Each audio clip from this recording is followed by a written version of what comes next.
Once upon a time, a ship sank in rough seas. There was only one survivor. His name was Charles Sagan. With immense difficulty, he reached an island and fell asleep on the beach. When he woke up, he saw that he was surrounded by many odd-looking men and women. Strangely, the elderly people of this group declared him their king, and before Mr. Sagan could say anything, they carried him on their shoulders and started celebrating. Obviously, Mr. Sagan was confused by everything. First his ship capsizes and everyone dies, and now this. These people think he is their king. However, on that very day, an old man told him everything he needed to know about this situation. They will consider him their king for a year. Yes, for a year only. He can enjoy his life to the full. He can do whatever he wants. At his bidding, they will travel across the globe in order to bring him the things he wants. But after his 1 year rule, he will be sent to a distant land where it is impossible to sustain oneself. It's a barren land. Nothing grows there. But you must not think about your future. Seize the day. Have fun while it lasts, his ardent followers said. So he didn't quite bother about what was going to happen to him after a year. Why shouldn't I enjoy my stay on this island? He thought. I'm the king after all.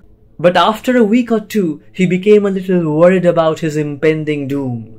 He couldn't enjoy himself while an imminent danger of losing his life loomed on the horizon. A month of his rule was over by then. He was a noble ruler and everyone liked him. But what about the future? He will be sent away no matter how good he is. He wanted to talk to someone who can help him find the solution to this problem. He knew there was just one person who may be able to help him. There was a teacher. No one liked him. While everyone on the island was happy because Mr. Sagan, their new king, was a man of color, the teacher often stated that one must not prefer equality to quality. Much to the annoyance of several parents, he once said in one of his lectures, "Equality in getting opportunities is an admirable trait of a civilized society. But it doesn't mean everyone must accept that someone who lacks the necessary skills for the job should hold office in the name of diversity." The teacher also became one of Mr. Sagan's admirers when he saw how brilliant he was as a ruler.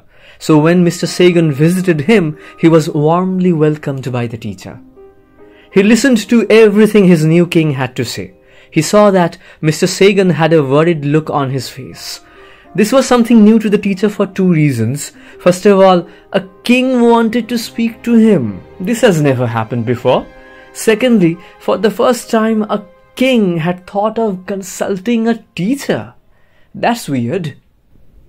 My lord, the previous kings never thought of what was waiting for them after their rule ended. They were too busy having fun. They never cared about their future. But you do. If I were you, I would use my present resources to make sure when I leave for that distant land, I can continue being a king there. My lord, put an end to these meaningless celebrations and make use of the remaining time of your rule to cultivate that land.